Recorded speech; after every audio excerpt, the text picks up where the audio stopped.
तो कल हम लोग केमिकल इक्विलिब्रियम पढ़ रहे थे, है कि नहीं? तो मैंने आपको क्या बता दिया था बेटा, यूनिट ऑफ के तक बता दिया था, फिर क्या बताया था? ठीक, चलिए हाँ कुछ बातों को और समझते हैं।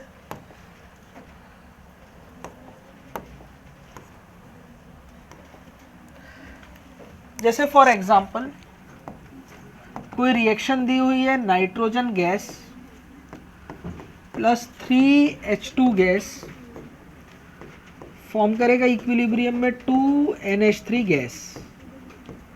नजर आ रहा है सभी को?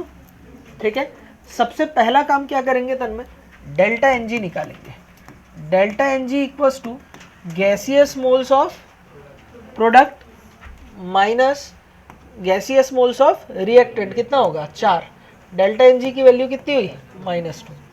अब इस पर्टिकुलर रिएक्शन के लिए अगर मैं Kc का एक्सप्रेशन लिखूं तो प्रोडक्ट का कंसंट्रेशन अपॉन रिएक्टेंट का कंसंट्रेशन, प्रोडक्ट क्या होगा NH3 के कंसंट्रेशन के पावर में 2 अपॉन रिएक्टेंट का कंसंट्रेशन N2 के कंसंट्रेशन के पावर में 1 और H2 के कंसंट्रेशन के पावर में क्या हो जाएगा 3। बोलो क्लियर है?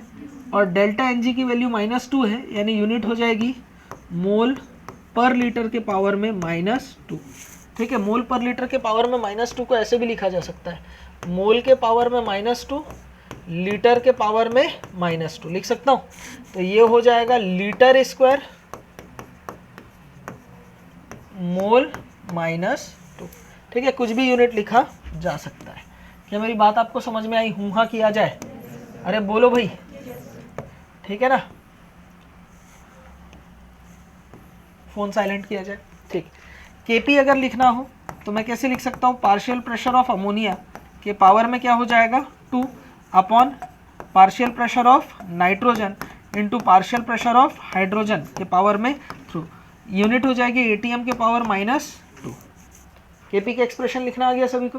ठीक है, Kx मोल फ्रैक्शन का अगर मैं देखूँ तो मोल फ्रैक्शन ऑफ अमोनिया के पावर में क्या हो जाएगा बताओ 2 upon mole fraction of nitrogen into mole fraction of hydrogen के पावर में 3। यूनिट क्या होगी?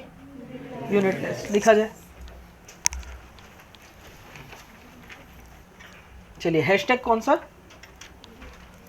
8 कि 7?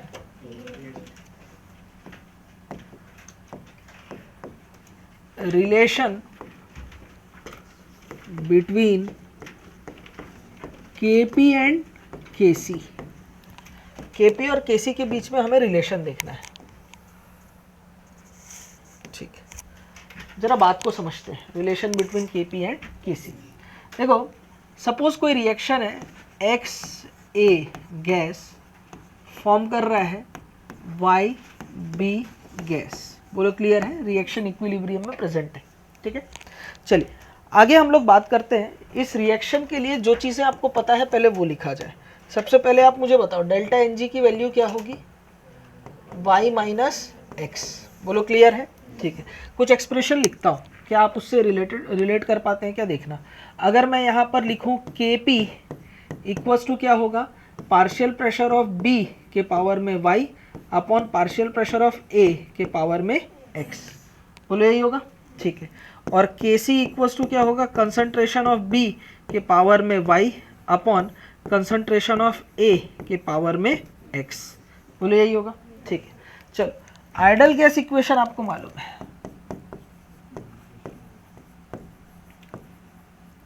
आइडल गैस इक्वेशन क्या कहता है, PV इक्वल्स टू होता है nRT, यानी P equals to N upon V RT, यानी P equals to N upon V को बोलते हैं कंसंट्रेशन इंटू RT।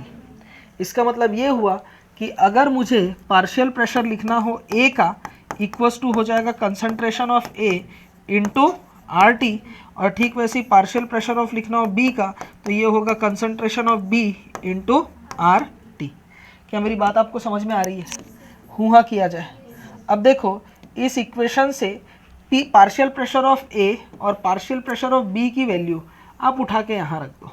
क्या मेरी बात आपको समझ में आई? मैंने क्या बोला, समझ में आया आपको? पार्शियल प्रेशर ऑफ ए और पार्शियल प्रेशर ऑफ बी की वैल्यू उठा करके आपको यहाँ रखनी है, ठीक है, केपी के एक्सप्रेशन में। तो जैसे ही आप केपी के एक्सप्रेशन में ये वैल्यू पुट करते हो तो एक मैजिक हो जाएगा। क्या मैजिक होगा जरा देखते हैं। देखो क्या होगा, केपी इक्वल्स टू, ठीक है, पार्शियल प्रेशर ऑफ बी के जगह मैं क्या लिख सकता हूँ, concentration of B into R T के पावर में क्या हो जाएगा बताओ, पावर में क्या हो जाएगा बताओ, हाँ बोलो, वाई अपॉन क्या हो जाएगा, concentration of A into R T के पावर में क्या हो जाएगा, एक्स। बोलो होगा, अरे हूँ हाँ करो। तो Kp इक्वल्स टू हो जाएगा कंसंट्रेशन ऑफ B के पावर में y upon concentration of A के पावर में x इंटू RT के पावर में क्या हो जाएगा बताओ, y माइनस एक्स। बोलो यही होगा, ठीक है। कंसंट्रेशन B के पावर में y अपॉन कंसंट्रेशन A के पावर में x, इसे हमने क्या बोला है, Kc। तो देखो यस, यहाँ एक्सप्रेशन क्या हुआ, डरते क्यों हैं, हाईटेक है ना, टेक्नोलॉजी देख रहा है, टेक्नोलॉजी है, देखा गायब हो गया था वापस आ गया ना तन्मय, ठीक है, घबराना नहीं है इसलिए, है ना, डरना नहीं। लाइफ में कई बार ऐसे धोखे होते ही थे, लेकिन घबराना नहीं है, सही वक्त पे सही फैसला लेना है, फिर सही चीज़ें आ जाती है। क्लियर है अपने आप। देखो Kp इक्वल्स टू बी के कंसंट्रेशन के पावर में y, ए के कंसंट्रेशन के पावर में x, तो Kp इक्वल्स टू हो जाएगा Kc इंटू आर टी के पावर में y माइनस एक्स को क्या बोलते हैं, डेल्टा Ng। डब्बा है डब्बा, डब्बा नंबर फर्स्ट, वेरी इंपॉर्टेंट, ये रिलेशन है Kp और Kc के बीच में, ठीक है। चलिए बॉस, R की वैल्यू आप यहाँ रखोगे 0.0821 यूनिट लीटर ATM पर मोल पर केल्विन लिखा जाए। क्लियर है। अब देखो हमारे पास फॉर्मूला क्या है, हमारे पास फॉर्मूला है Kp equals to Kc RT के पावर में डेल्टा Ng, यही है फॉर्मूला। बोलो। अब देखो दो केस स्टडी है, हम लोग समझते हैं बातों को, जरा देखना। मैं क्या कर रहा हूं, मैं अगर temperature, case number first, eight normal condition, मैं नॉर्मल कंडीशन की बात कर रहा हूं, या जब कुछ ना कहे, ये कौन सा कंडीशन होता है, ये कंडीशन वो होता है कि टेम्परेचर की जो वैल्यू होती है वो 12 केल्विन से ज़्यादा हो, 12 केल्विन के बराबर या उसके ग्रेटर देन हो। क्या हो, 12 केल्विन के बराबर या उससे ग्रेटर देन। 12 केल्विन ही मैं क्यों ले रहा हूँ जरा समझना। आर की वैल्यू हमने रखी है 0.0821, जिसको कैलकुलेट करने पर वैल्यू होती है 1/12, ठीक है।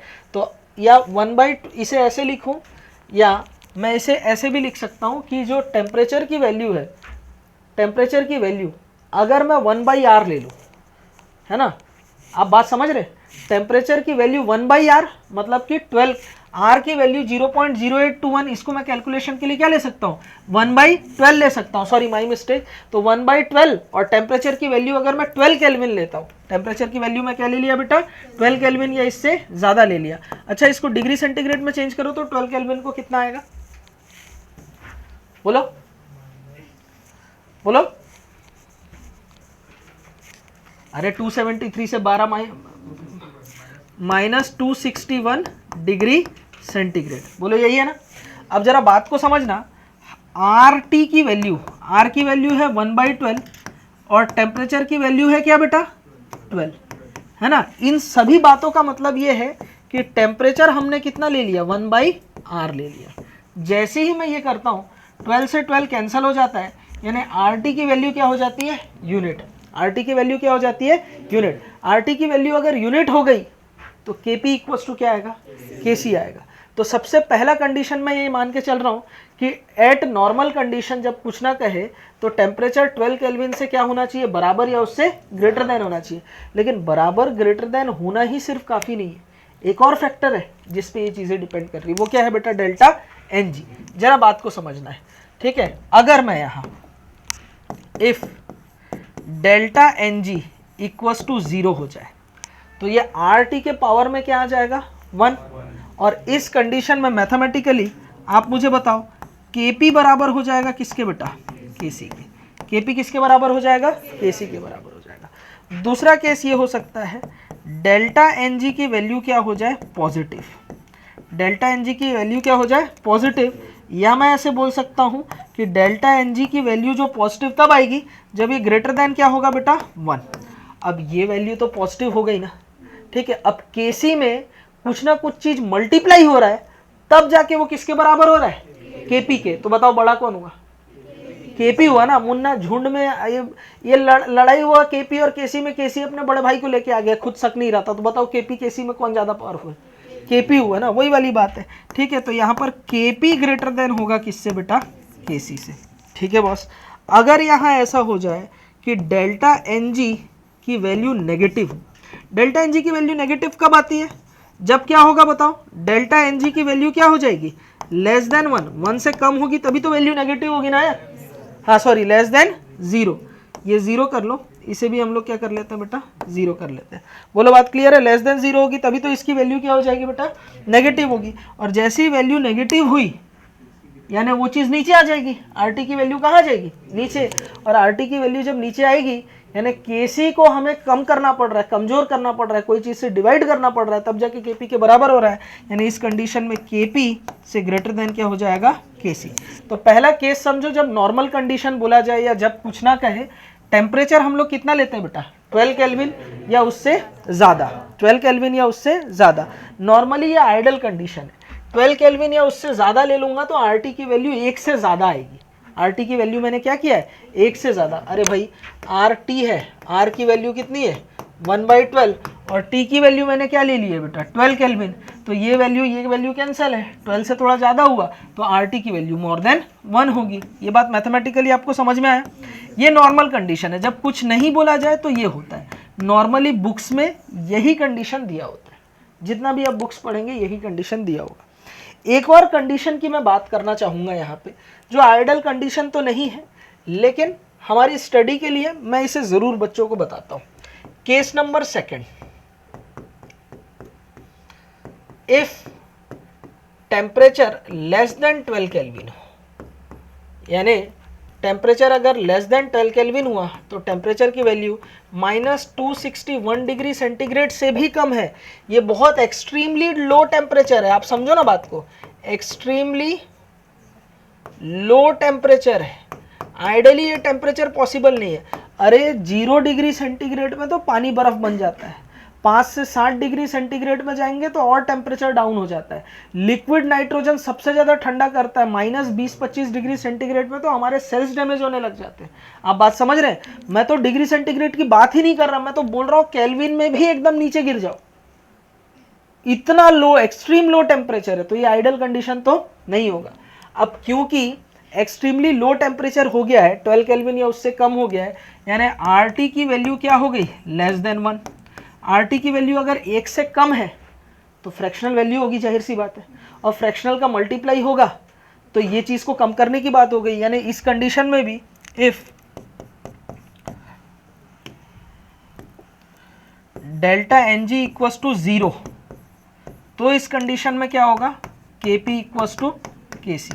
दूसरा केस क्या हो सकता है, डेल्टा Ng की वैल्यू क्या हो जाए पॉजिटिव, तो इस बार उल्टा रिजल्ट देखने को मिलेगा। पहले Kp ज़्यादा था, इस बार Kp क्या होगा Kc से कम हो जाएगा। और डेल्टा Ng की वैल्यू अगर नेगेटिव हो जाए तो इस बार उल्टा हो जाएगा, Kp की वैल्यू ग्रेटर देन होगी किससे बेटा Kc से। वैसे आपके एग्जाम में जो भी पूछेगा वो इसी से पूछने वाला है। इनफैक्ट ये वाले पोर्शन से जेईई में भी आज तक क्वेश्चन नहीं पूछा, लेकिन किस्मत अगर खराब हो तो ऊँट पे बैठे आदमी को भी कुत्ता काट जाता है, वो भी मरा हुआ, और उस कुत्ते को क्या होता है रेबीज।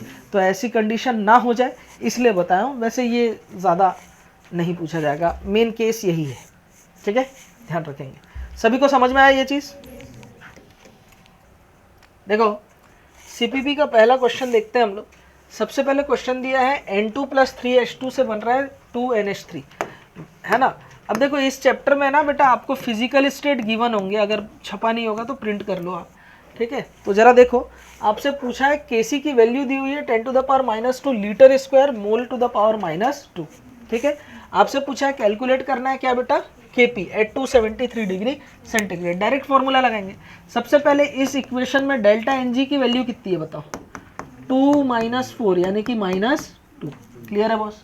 ठीक है, चलिए हमारे पास फॉर्मूला होता है Kp equals to Kc RT के पावर में delta N G. Value put करो, आंसर आ जाएगा। Kc की वैल्यू कितनी है 10 to the power -2 into R की वैल्यू 1/12।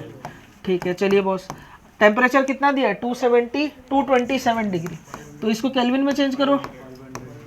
हाँ कितना होगा 500 600, हाँ 500 केल्विन। डेल्टा एन जी की वैल्यू -2। अब इस इक्वेशन को सॉल्व करोगे आंसर आपके पास आ जाएगा। Kp की यूनिट क्या होगी बताओ, ATM के पावर में -2। सॉल्व कर लोगे ना, कर लेना, पावर में -2 भी है, इन्वर्स करके डिवाइड कर लेना है ना भाई, आंसर तक तो पहुंच जाओगे। वैसे ये ना 337 करके क्वेश्चन में आया था जेई में, तो 327 होने से डायरेक्ट 600 होता है, 12 पंचे 60 डायरेक्ट कट जाता है वो। ये जेई का क्वेश्चन था, मजाक मजाक में आपने एक जेई का क्वेश्चन सॉल्व किया है, बधाई हो। क्लियर है? हाँ उधर जाके ही नहीं बनता बस। हाँ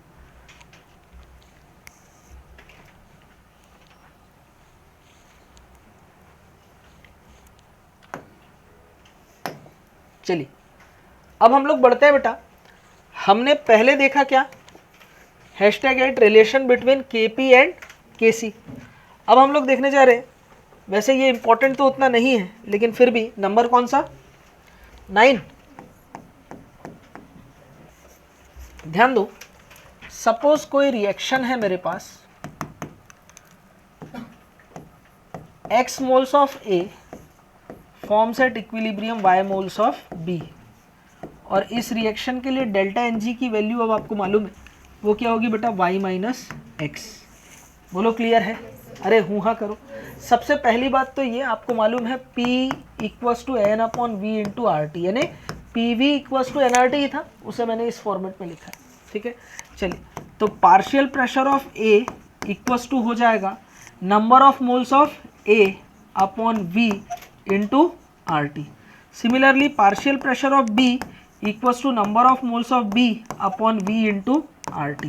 ठीक है, अब जरा समझना, रिएक्शन जब हो रही होगी तो कंटेनर के अंदर A भी होगा B भी होगा, और दोनों क्या है, गैस है, यानी रिएक्टेंट के भी गैसियस मोल्स होंगे और प्रोडक्ट के भी गैसियस मोल्स होंगे। यानी अगर यहाँ पर मैं P टोटल की बात करूँ, किसकी बात करूँ बेटा, P टोटल इक्वल्स टू हो जाएगा N टोटल। ठीक है, N टोटल कौन सा, इक्विलिब्रियम में जितने मोल्स होंगे upon V into RT। 3 equation दिखाई दे रहा है सभी को, 1 2 एंड 3। ठीक है, चलिए अब जरा बात समझते हैं। इक्वेशन 1 डिवाइडेड बाई इक्वेशन 3 करूं अगर मैं, इक्वेशन 1 डिवाइडेड बाई इक्वेशन 3, तो इक्वेशन 1 क्या है, PA अपॉन क्या हो जाएगा, P टोटल इक्वल्स टू क्या हो जाएगा, N/A RT अपॉन V कर देता हूं इसे मैं। बोलो क्लियर है? अपॉन क्या हो जाएगा, N total RT upon V, इसे मैं ऐसे लिख देता हूं RT अपॉन V। इससे ये हुआ बेटा कैंसल। बोलो हुआ? ठीक, तो क्या मैं लिख सकता हूँ पार्शियल प्रेशर ऑफ A के मोल अपॉन सबके मोल, उसके मोल अपॉन सबके मोल, इसको क्या बोलूंगा, मोल fraction of A into P total. अरे भाई ये तो हमने पहले भी कहीं देखा है, किधर, सॉल्यूशन चैप्टर राउल्ट्स लॉ। याद करो, पार्शियल प्रेशर किसी का इक्वल्स टू मोल फ्रैक्शन उसी का into vapour pressure at pure state at उसी का ही। वहाँ वेपर प्रेशर प्योर स्टेट था। जब डॉल्टन लॉ की बात किए थे गैसियस मिक्सचर की, तो हमने टोटल प्रेशर को डिवाइड किया था in terms of mole fraction, तो यहाँ डॉल्टन्स लॉ ही लग रहा है। कमाल की बात तो ये है, हमने ये वाला सॉल्यूशन चैप्टर में ऑलरेडी पढ़ लिया है, और मैंने जब आपको पढ़ाया था तो आपको उस दिन मैंने ये सारी बातें बताई थी कि ये आगे भी काम आएगा, बोला था। ठीक है, सिमिलरली जैसे PA लिखा वैसे ही मैं क्या लिख सकता हूँ, PB equals to mole fraction of B into P total. अरे हूँ हाँ करो यार, लिख सकता हूँ ना। ठीक है, तो अब हमारे पास में पार्शियल प्रेशर ऑफ A मालूम है, पार्शियल प्रेशर ऑफ B मालूम है। अब इन दोनों वैल्यू को पुट करके क्या मैं Kp नहीं निकाल सकता? बिल्कुल निकाल सकता हूँ। Kp का फॉर्मूला क्या हो जाएगा, Kp इक्वल्स टू क्या होगा बताओ, पार्शियल प्रेशर ऑफ बी के पावर में y upon partial pressure of A के पावर में x। Partial pressure of B यानी कि काई बी के पावर में क्या हो जाएगा y अपॉन काई ए के पावर में क्या हो जाएगा x इनटू साथ में क्या था p टोटल के पावर में y अपॉन p टोटल के पावर में x, क्योंकि बेस सेम है तो क्या मैं डायरेक्ट लिख सकता हूँ y माइनस एक्स। ऐसा करके मैंने अपनी ज़िंदगी के साथ कोई जुआ तो नहीं खेला ना। क्या मैंने ये वो कहाँ गई, आई सुबह से कि चली गई आके, नहीं आई ना, ठीक है। बाकी लोग मैंने ऐसा करके अपनी ज़िंदगी के साथ कोई जुआ तो नहीं खेला, समझ में आ गया ये वाला, ठीक है। जरा बात को समझना है, पी टोटल के पावर में y अपॉन पी टोटल के पावर में x था, तो P total equals to y minus X. काई बी अपॉन पावर में y और काई ए के पावर में x। अगर मैं इस रिएक्शन के लिए kx लिखूं तो kx इक्वल्स टू क्या होगा, मोल फ्रैक्शन ऑफ b के पावर में y upon mole fraction of a के पावर में x। अरे भाई ये किसकी वैल्यू है, kx की वैल्यू है, तो kp इक्वल्स टू क्या हो जाएगा बताओ, इस वैल्यू को हमने क्या बोला है kx इंटू पी टोटल के पावर में क्या हो जाएगा डेल्टा mg। बोलो बात समझ में आया। और ये है फॉर्मूला, ये है relation between kp and kx। कमाल की बात तो ये है, इससे आज तक क्वेश्चन आपसे नहीं पूछा है kp और kx के रिलेशन से। वैसे पूछ भी ले तो कोई बड़ी बातचीत है ही नहीं, अपन कर देंगे डायरेक्ट। बोलो बात क्लियर है भाई। हमने a के लिए निकाला, सेम तरीके से हम उसको भी रिप्रेजेंट कर सकते हैं कि नहीं। चलिए आगे बढ़ सकता हूं मैं, बोलो। देखो फॉर्मूला क्या है, kp equals to kx into P total के पावर में डेल्टा एनजी, ठीक है। और मैंने kc के लिए फॉर्मूला, kp और kc के बीच रिलेशन ऐसा लिखा था, kp equals to kc RT के पावर में डेल्टा एनजी, ठीक है। देखो kp और kc के एक्सप्रेशन के रिलेशन के एक्सप्रेशन को देखो। अब मैं इस चैप्टर की सबसे खूबसूरत लाइन बताने जा रहा हूँ, जेई में तो 2-3 बार पूछ डाला। देखो एक्चुअली ये जो चैप्टर है ना, बच्चों को डिफिकल्टी आती है करके, ये जेई का फेवरेट टॉपिक रहा है, फेवरेट चैप्टर रहा है। नीट में इससे क्वेश्चन कंपैरेटिवली बहुत आसान आते हैं, बहुत इजी क्वेश्चन आते हैं, एकदम टफ नहीं आते हैं। और इसका मतलब ये नहीं कि बहुत इजी हमें पढ़ना है, हमें थोड़ा सा इस लेवल तक जाके काम करना पड़ेगा, कंसेप्ट समझना पड़ेगा। कंसेप्ट देखो, सभी को दिखाई दे रहा है। देखो kp और kc के रिलेशन में r क्या है, कांस्टेंट है। अब डेल्टा एनजी वो तो गैसियस मोल का फ्रैक्शन है, किसी पर्टिकुलर रिएक्शन के लिए डेल्टा एनजी की वैल्यू भी फिक्स हो गई, ठीक है। या तो नेगेटिव होगा, या तो पॉजिटिव होगा, या तो जीरो होगा। अगर जीरो होगा तो kp kc के बराबर होगा। मैं एक चीज़ बोलना चाहता हूँ, kp और kc ये कांस्टेंट है, ये कांस्टेंट है, तो सिर्फ इनके फॉर्मूले में एक ही फैक्टर दिख रहा है, वो क्या है बेटा, टेम्परेचर। तो इस चैप्टर की सबसे खूबसूरत लाइन बोलने जा रहा हूं, गौर से सुनना। kp and kc only and only depends on temperature. यानी टेम्परेचर अगर बदला किसी पर्टिकुलर रिएक्शन के लिए, kp और kc की वैल्यू भी बदल जाएगी। समझ में आया।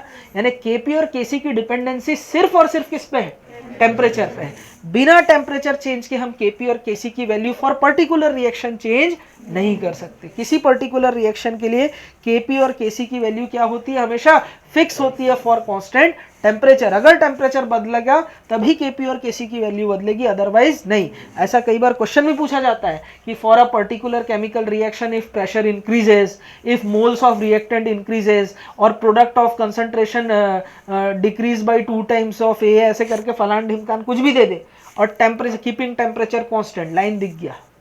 टेम्परेचर अगर कांस्टेंट है, तुम कुछ मर्जी चाहे कर लो, है ना, वो चीज वहां पर चेंज नहीं होगी। मैं मर्जी चाहे उतना पढ़ा दूं, तुम्हें समझ में नहीं आता तो तुमको कोई समझा नहीं सकता, तुम पढ़ोगे ही नहीं। सही बात है ना, हैशटैग रिलेटेबल वाली बात होती है, ये सब बात से एकदम तुरंत रिलेट कर लेते हो ना, छोटी वैसी चीज है। देख, अगर मैं टेम्परेचर को क्या रख देता हूं, कांस्टेंट रखूं, तो kp और kc की वैल्यू भी क्या होने वाली है, कांस्टेंट होने वाली है। क्या मेरी बात आपको समझ में आई। तो वेरी इंपॉर्टेंट लाइन यहां लिखने जा रहा हूं, flash point.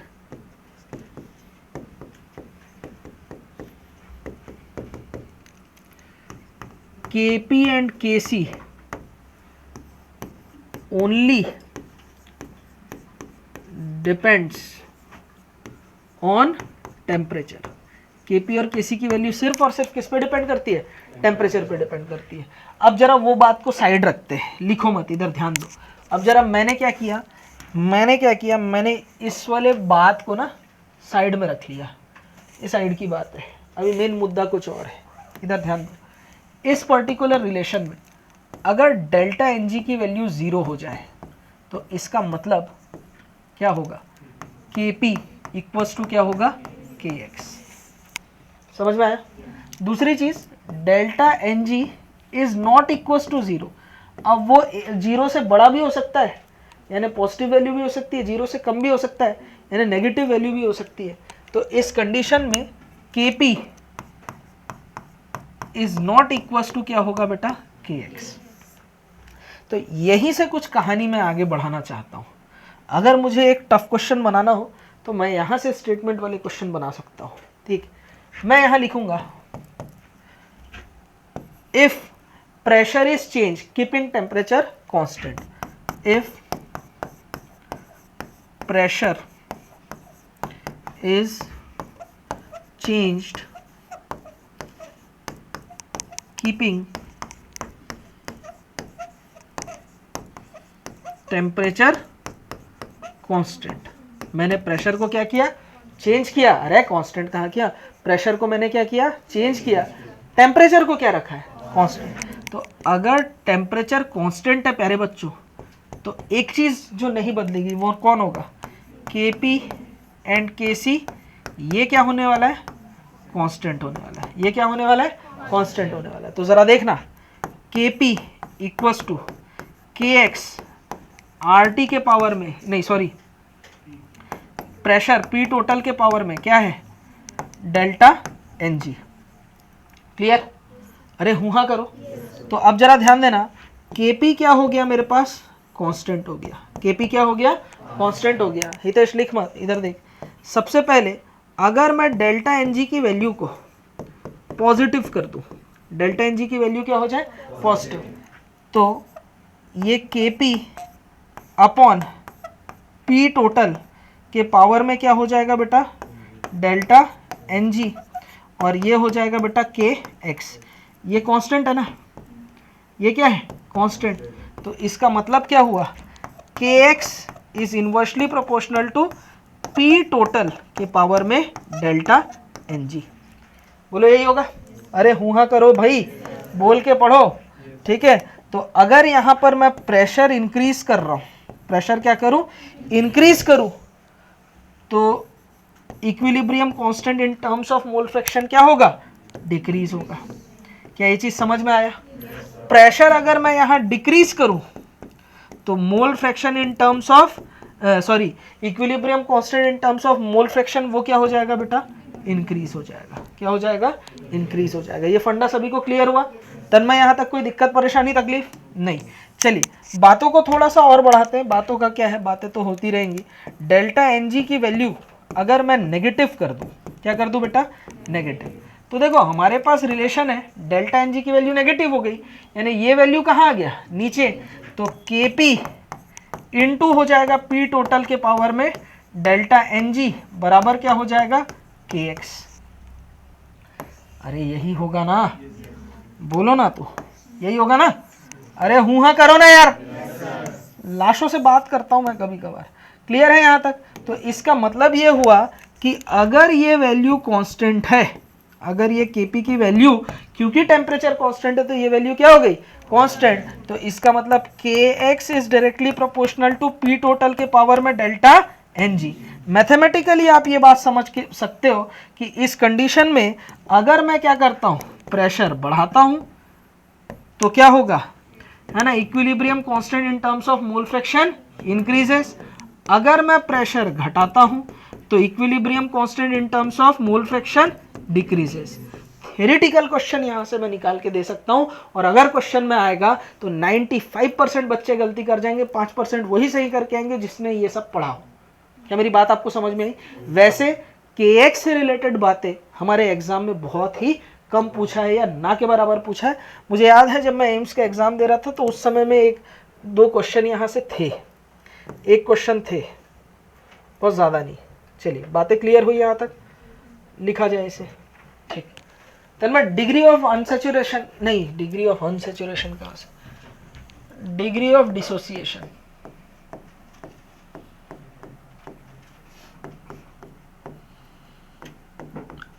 DOD, dance Orissa dance नहीं है ये, ठीक है, डिग्री ऑफ डिसोसिएशन है, ठीक है। हाँ चलिए, डिग्री ऑफ डिसोसिएशन का सिंबल क्या होता है तन्मय, गलत, कुछ भी हो सकता है, ठीक है, ऐसा जरूरी नहीं है कोई रूल है कि अल्फा ही रखे, कोई भी रूल, कोई भी सिंबल आप ले सकते हो, अल्फा हो सकता है, beta, gamma, X, Y, Z, 2x, 4y, even कोई नंबर भी हो सकता है, कोई भी नंबर हो सकता है, कोई भी फैक्टर हो सकता है, ये बोलो बात क्लियर है। तो अल्फा ही हो हमेशा ऐसा जरूरी नहीं है, और मैं आपको ये आदत लगाऊंगा भी नहीं, क्योंकि अल्फा अगर सोच के चलते हैं बच्चे मिस्टेक करते हैं, लिखेंगे it is equal to number of moles dissociated,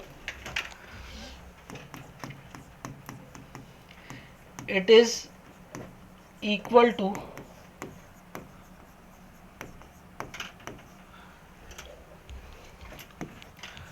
number of moles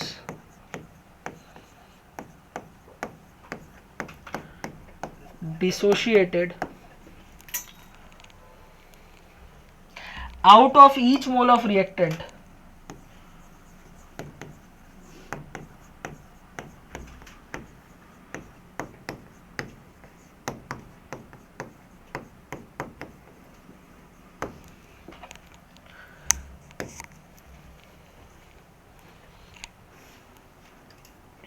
देखो, degree of dissociation equals to होता है dm अपॉन Tm, यानी डिसोशिएटेड मोल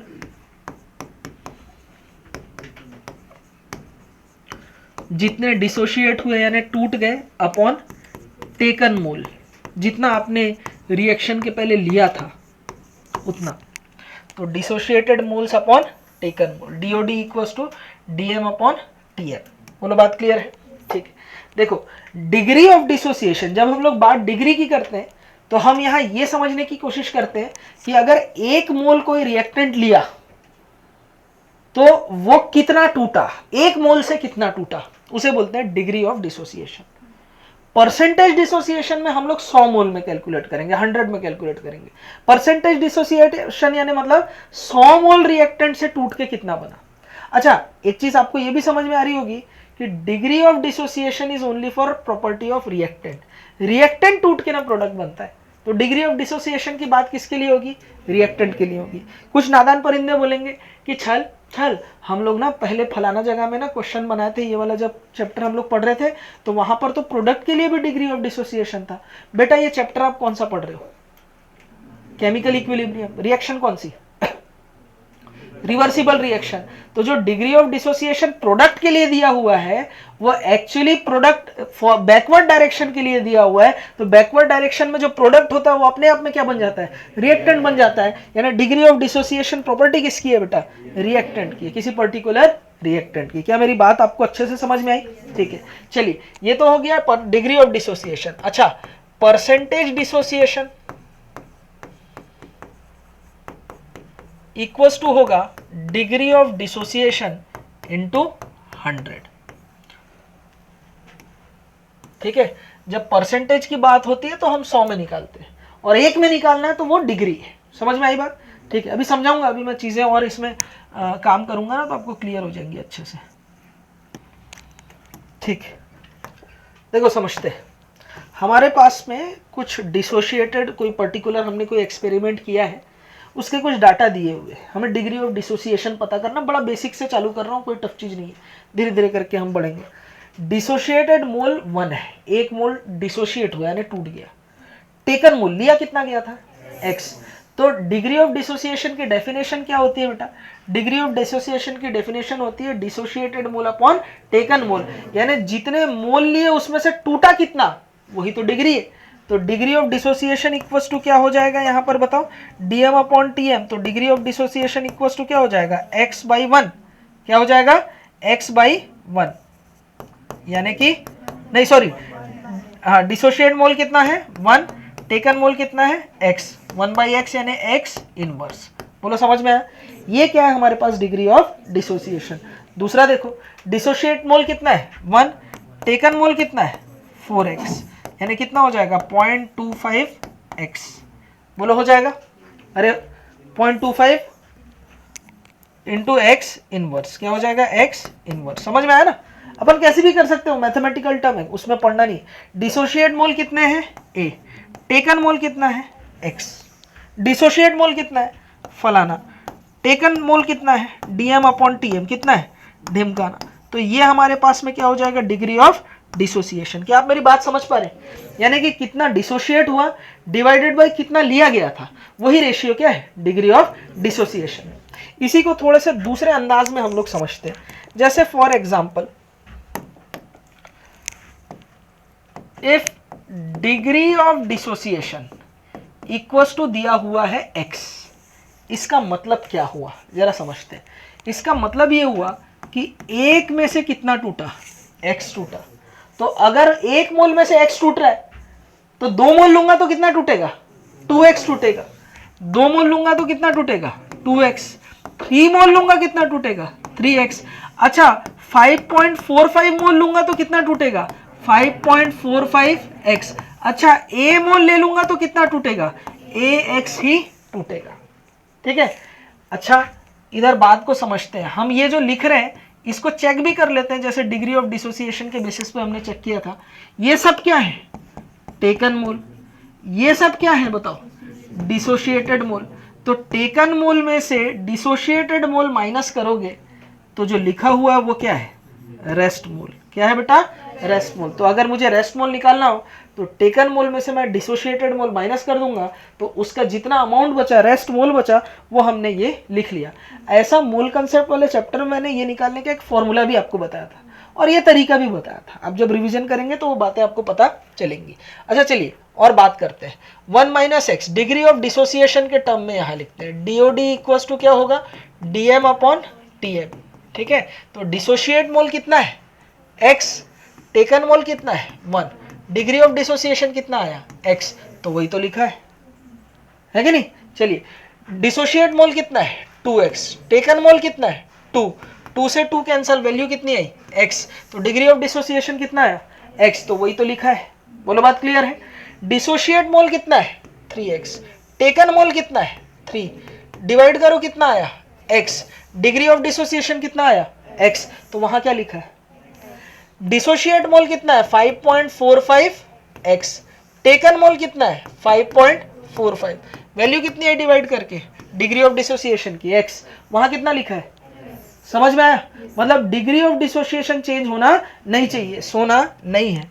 टेकन मोल कितना है सॉरी डिसोशिएट मोल कितना है ax, टेकन मोल कितना है a से a कैंसल वैल्यू कितनी आई x, वहां कितना लिखा है। तो डिग्री ऑफ डिसोसिएशन तो कभी चेंज नहीं होना चाहिए। चलिए ये वाला कंसेप्ट समझ में आया सभी को। एक और देख लेते हैं भाई। अगर मैं ऐसा लिखूं आप बताना मैं सही कर रहा हूं कि गलत कर रहा हूं। इफ डिग्री ऑफ डिसोसिएशन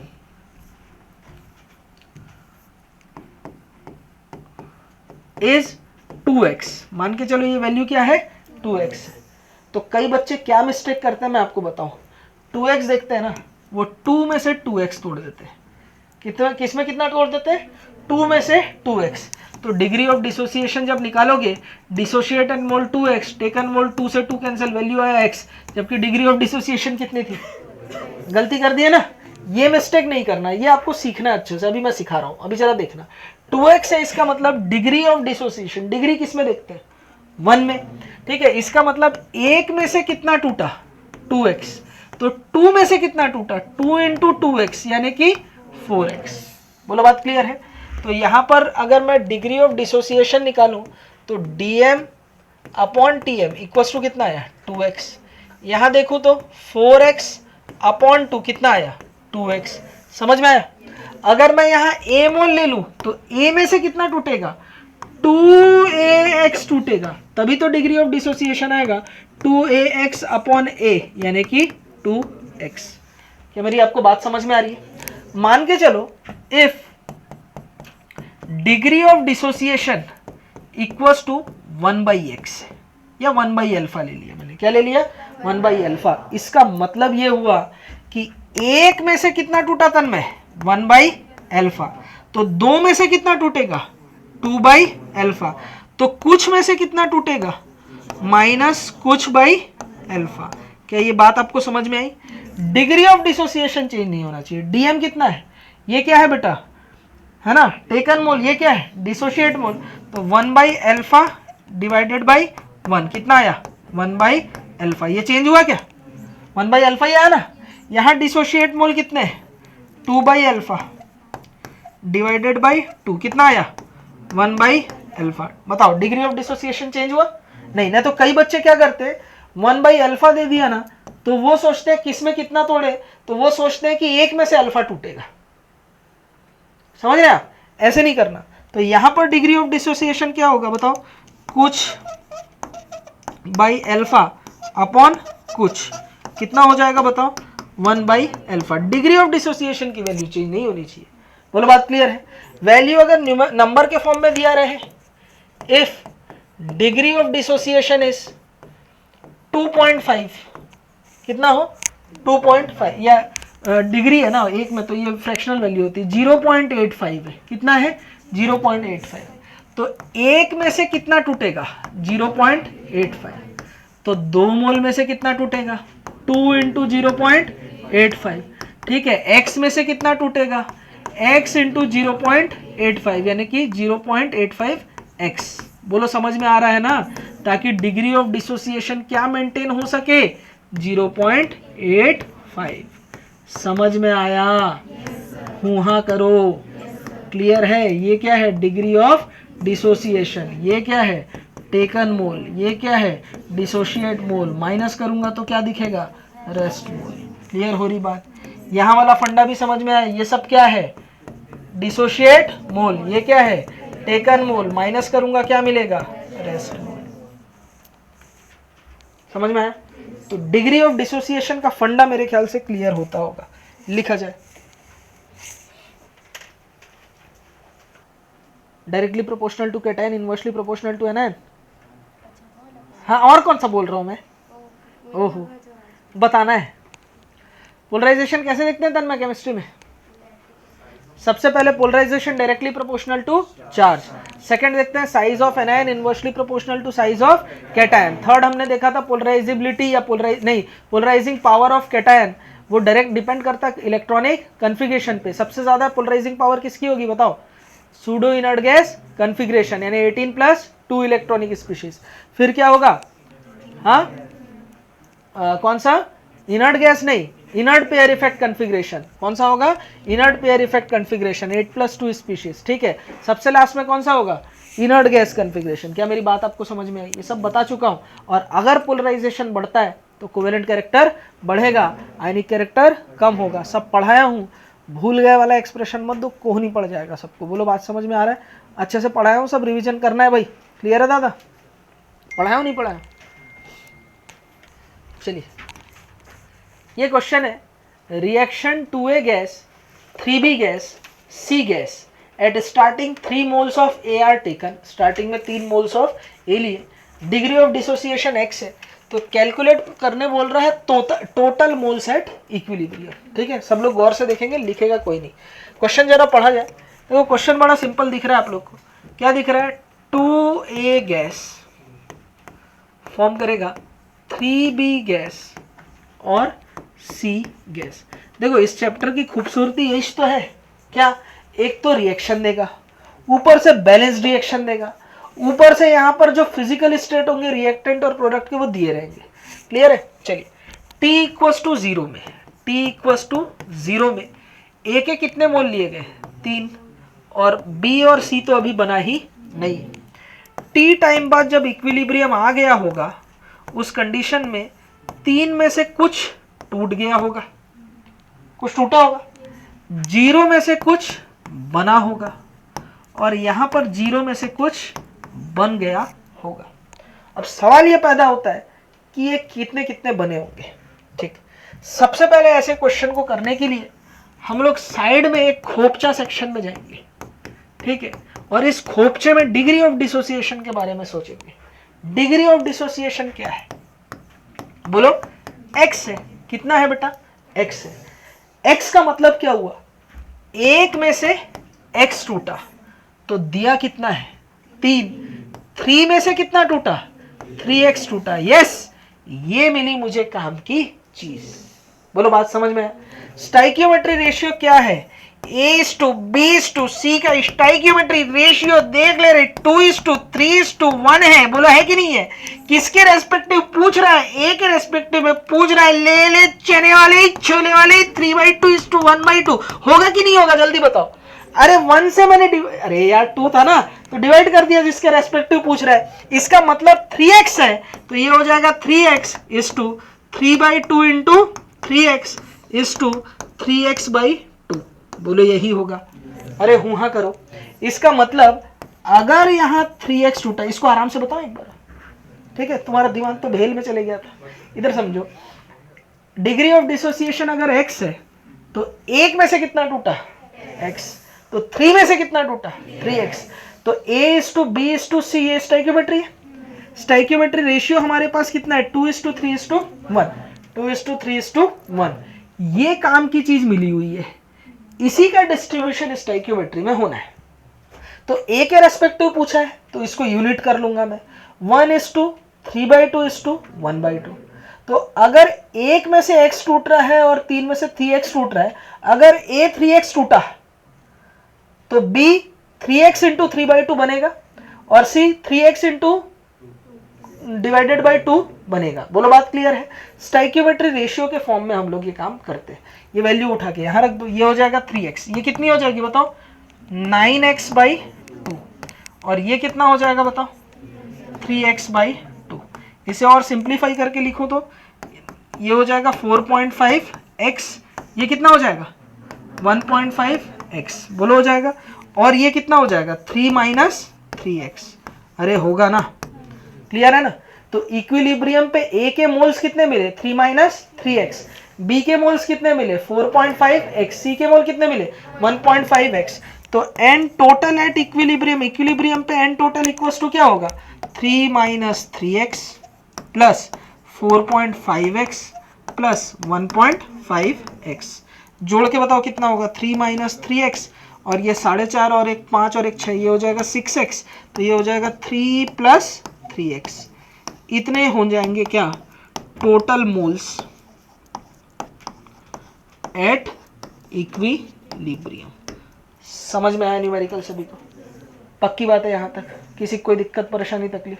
ठीक है, अजीब अजीब मुंह नहीं बनाना है, लिखना है कॉपी में और घर जाके आज खुद प्रैक्टिस करना है इसका। क्लियर है? कोई दिक्कत परेशानी तकलीफ तो नहीं है? आया सभी को समझ में? खुशकान सॉरी मुस्कान क्लियर है यहां तक? चलिए क्वेश्चन नंबर 3 देखते हैं। 2A gas, 3B gas, 4C gas, 5D gas. Initially 3 moles of A and 2 moles of B are taken. If 30% dissociate till equilibrium, then calculate total moles at equilibrium. ठीक है, ये question मैं चाहूंगा आप try करें, है ना? मैं 1 मिनट का आपको टाइम दे रहा हूं। इधर देखो, देखो इधर।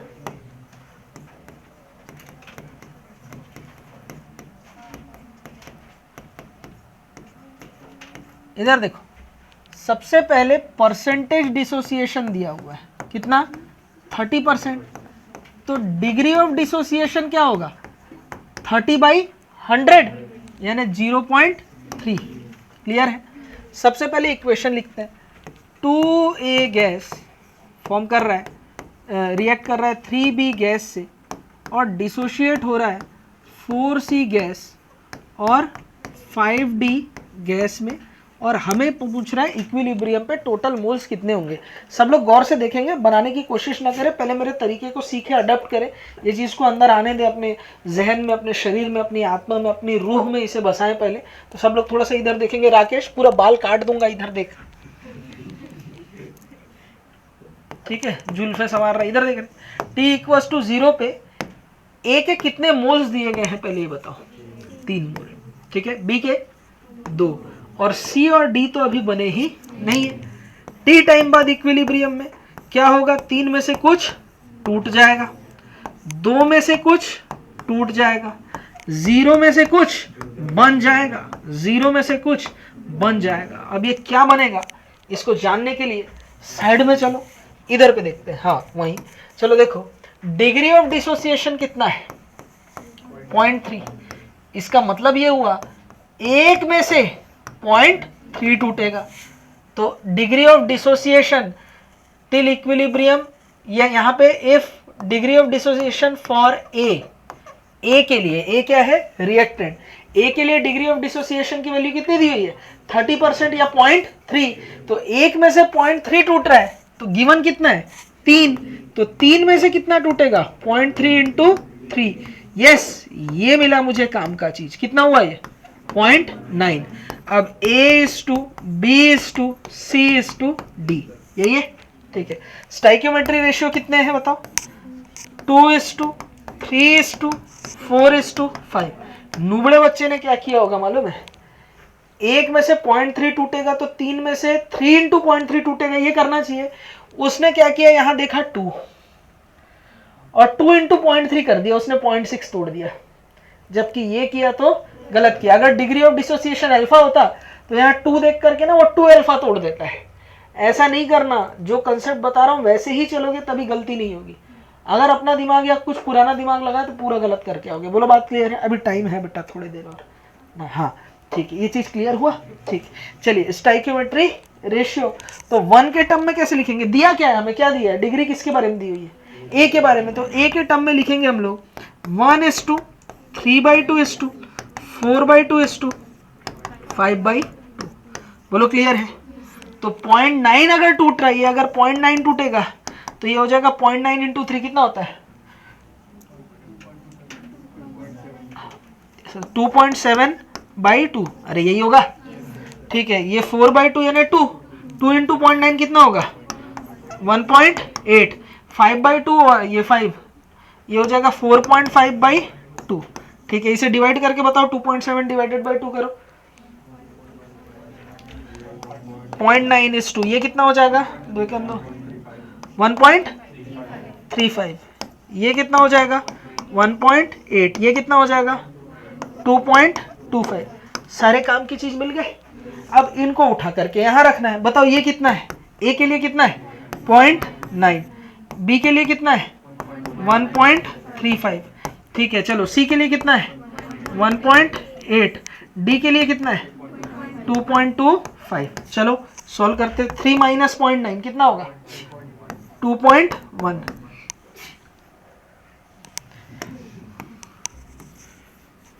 ठीक है 2.1। इधर कितना हो जाएगा 2 माइनस 1.35 कितना होगा 0.65, यहाँ कितना होगा 1.8, यहाँ कितना होगा 2.25। अब क्या करना है, एंड टोटल एट इक्विलिब्रियम सबको जोड़ दो, ए के कितने हैं 2.1, बी कितना बचा 0.65, सी कितना बना 1.80, ठीक है, और डी कितना बना 2.25। जोड़ जाड़ के लिखो कितना हो रहा है 5 5 10 0, 2 और 1 3, 8 और 3 11, 11 और 6 17 और 1 18.1, 2 और 1 3 4 5 6 6.80 मोल्स, ठीक है। तो इक्विलिब्रियम में कितने मोल बचे 6.80। समझ में आया सभी को? अच्छा, कई बार क्वेश्चन में ना तन्मय इधर ध्यान देना, कई बार डिग्री ऑफ डिसोसिएशन ए के लिए भी दिया होगा, बी के लिए भी दिया होगा, या सिर्फ बोला डिग्री ऑफ डिसोसिएशन दिया हुआ, ठीक है। और अपने को लिमिटिंग रिएजेंट का कंसेप्ट मालूम है, मैंने पढ़ा रखा है, तो कई क्वेश्चन में लिमिटिंग रिएजेंट भी काम आएगा आगे अपन जब करेंगे क्वेश्चंस। तो क्लियर है?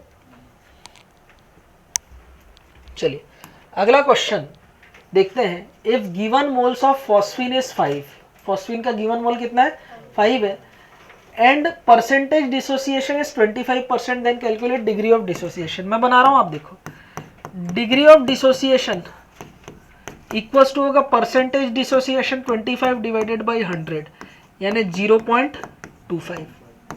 चलिए डिसोशिएट मोल एट इक्विलिब्रियम, तो देखो एक में से 0.25 टूट रहा है, तो 5 में से कितना टूटेगा 5 इंटू 0.25, यही तो है डिसोशिएटेड मोल, और ये क्या था टेकन मोल। इसको माइनस करूंगा तो हमें क्या मिलता था रेस्ट मोल। तो हमसे सेकंड में क्या पूछा है डिसोशिएटेड मोल।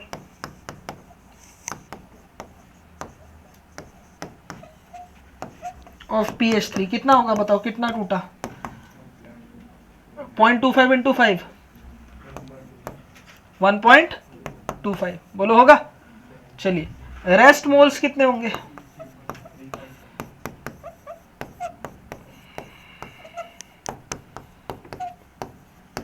फाइव माइनस 1.25 कितना हुआ?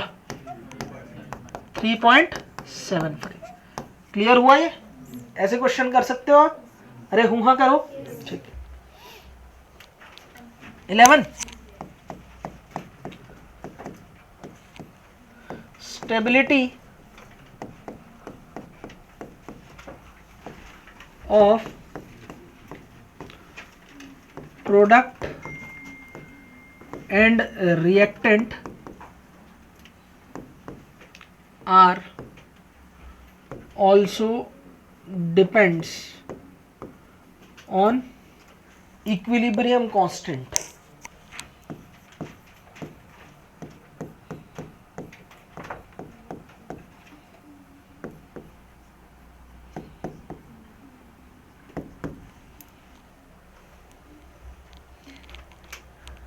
कौन गाना गा रहा है? तू है?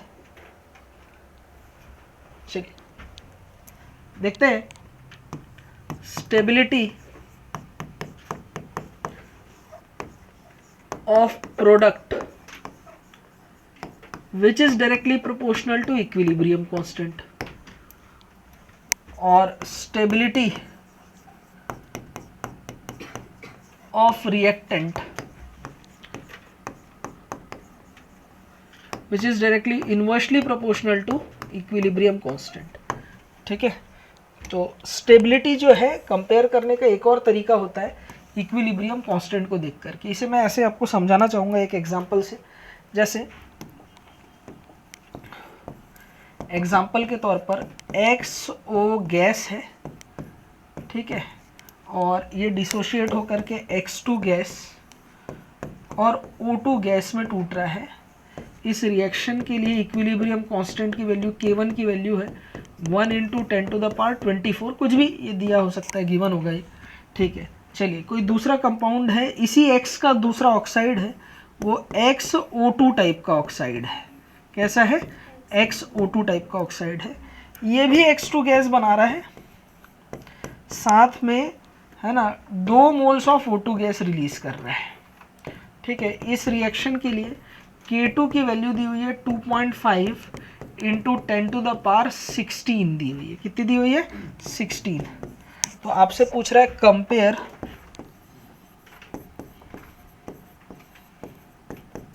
Stability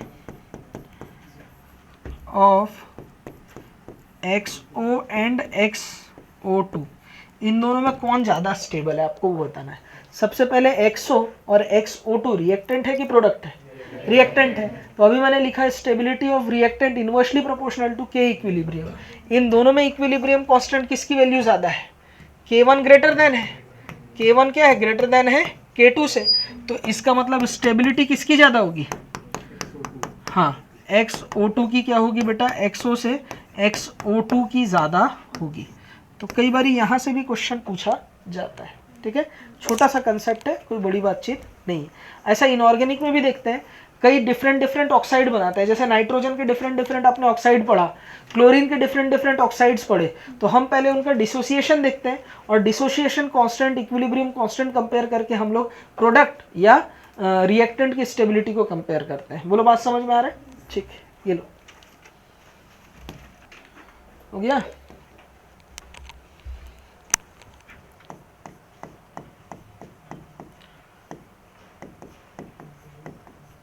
effect of stoichiometry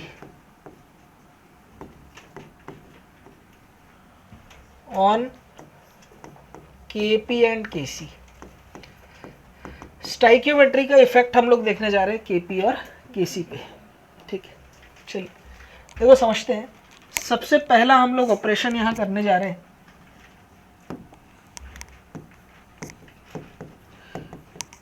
If reaction is reversed अगर मैं रिएक्शन को रिवर्स कर दूं तो क्या होगा जरा देखना। देखो जैसे फॉर एग्जांपल ए गैस थी, इससे बी गैस करके प्रोडक्ट बन रहा है, इसके लिए इक्विलिब्रियम कांस्टेंट की वैल्यू है के। क्या है? के। के का एक्सप्रेशन मैं लिख सकता हूँ बी का कंसंट्रेशन अपॉन ए का कंसंट्रेशन, बोलो लिख सकता हूँ। अब इस रिएक्शन को अगर मैं रिवर्स कर दूं, यानी बी गैस से मैं अगर बनाऊं ए गैस, तो इसके लिए के डैश की वैल्यू नए इक्विलिब्रियम कांस्टेंट की वैल्यू क्या हो जाएगी? जो प्रोडक्ट था वो रिएक्टेंट, रिएक्टेंट क्या हो चुका है? प्रोडक्ट। तो मैं इसे लिख सकता हूँ ए का कंसंट्रेशन अपॉन बी का कंसंट्रेशन। इन दोनों रिलेशन को आप गौर फरमाएंगे तो आपको पता चलेगा कि के इनवर्सली इनवर्स है किसका? के डैश का। यानी अगर आप किसी रिएक्शन को रिवर्स करते हो तो इक्विलिब्रियम कांस्टेंट इनवर्स हो जाता है। बात ध्यान रहेगा, बात पक्की यहां तक? चलिए दूसरा ऑपरेशन देखते हैं। If a reaction is multiplied by n factor, किसी n फैक्टर से कोई एक कोएफिशिएंट से हम अगर मल्टीप्लाई करते हैं तो क्या होगा जरा देखते हैं। ए गैस था, इक्विलिब्रियम पे क्या बना? B gas. इसके लिए इक्विलिब्रियम कांस्टेंट के की वैल्यू क्या है? बी का कंसंट्रेशन अपॉन ए का कंसंट्रेशन। बात पक्की? अरे हुआ करो। yes, सांसें चल रही है नहीं चल रही है? और चलती रहनी चाहिए, बंद नहीं होना है। अभी बता रहे हैं अभी एग्जाम तक, ठीक है। चलो यहाँ n का अगर मैं मल्टीप्लाई कर देता हूँ, एन ए गैस फॉर्म करेगा क्या बेटा? N B gas. बोलो बात क्लियर है? तो जो नया के डैश होगा वो कैसे लिखूंगा मैं? बी के कंसंट्रेशन के पावर में n अपॉन ए के कंसंट्रेशन के पावर में n, यानी b अपॉन ए के कंसंट्रेशन के पावर में होल पावर में n, यानी के डैश इक्वल्स टू क्या हो जाएगा बताओ? k टू द पावर में n। यानी अगर आप किसी फैक्टर का मल्टीप्लाई करते हो तो वो पावर में चला जाता है। अब यहाँ कोई लोग दूसरा रूल बताते हैं, if any reaction is divided by n factor. अरे डिवाइड यानी 1/n का मल्टीप्लाई कर रहा हूँ तो पावर में 1/n आ जाएगा। कोई बड़ी बातचीत यहाँ तक क्लास के लोगों से? यहाँ से क्वेश्चन पूछेगा तो कर दोगे, ठीक है। अब जरा बात को सुनना, एक सोचने समझने की बात है। मैंने बोला इस चैप्टर की यश तो खूबसूरती ऐसा है, क्या सबसे पहले रिएक्शन देगा। क्या देगा? Reaction.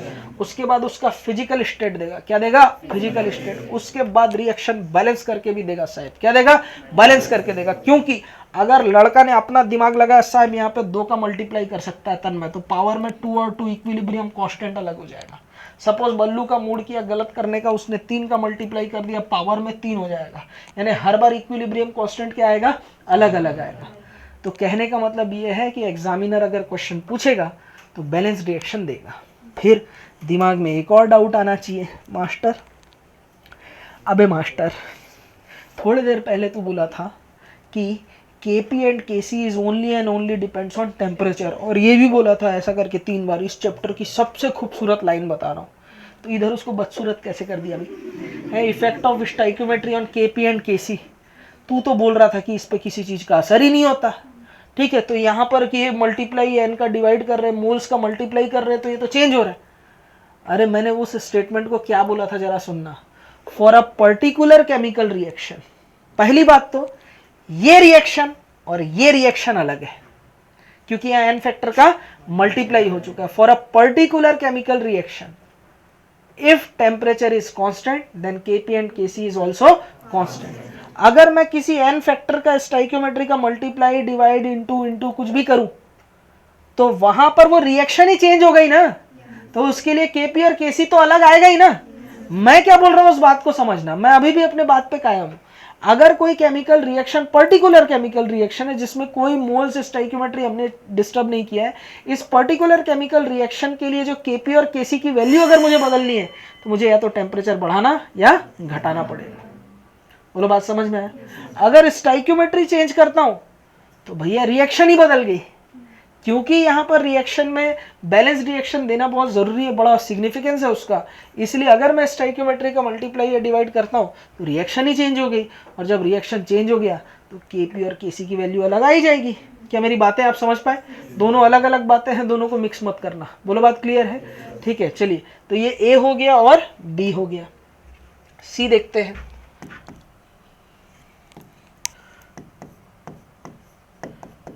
If two reactions are added, दो रिएक्शन को अगर मैं जोड़ देता हूं तो क्या होगा, जरा देखना। ए से सी बन रहा है, सी से डी बन रहा है, इसके लिए इक्विलिब्रियम कांस्टेंट K1 है, सी का कंसंट्रेशन अपॉन ए का कंसंट्रेशन, इसके लिए इक्विलिब्रियम कांस्टेंट की वैल्यू K2 है, डी का कंसंट्रेशन अपॉन सी का कंसंट्रेशन। इन दोनों को जोड़ के अगर मैं लिखूं तो सी से सी धाएं धाएं कैंसल, ये हो जाएगा ए इक्विलिब्रियम डी। इनके लिए K3 की वैल्यू क्या हो जाएगी, डी का कंसंट्रेशन अपॉन ए का कंसंट्रेशन। बोलो क्लियर है।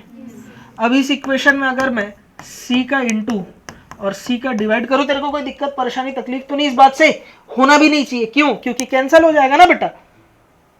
समझ ही नहीं आया क्या आया क्या? हाँ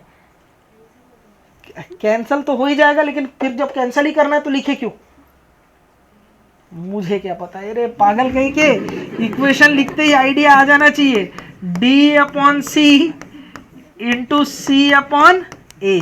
बोलो बात क्लियर है। डी अपॉन सी को क्या बोला अपन ने, K2। सी अपॉन ए को क्या बोला अपन ने, K1। तो क्या मैं लिख सकता हूं कि अगर दो रिएक्शन को ऐड किया जाता है तो उनके इक्विलिब्रियम कांस्टेंट क्या हो जाते हैं, मल्टीप्लाई हो जाते हैं। ये तीन ऑपरेशन ध्यान रखना, कल की क्लास में यहीं से शुरुआत करेंगे। क्या मेरी बात आपको समझ में आई? तो खुश रहिए, मस्त रहिए, देखते रहिए केमिस्ट्री की class. Thank you very much. जुगाड़ ऐसे ट्रिक्स कोई नहीं देगा तुमको, सिंपल टिप्स, PCM भी everything now easily on your finger tips, जो भी चाहिए ले लेना।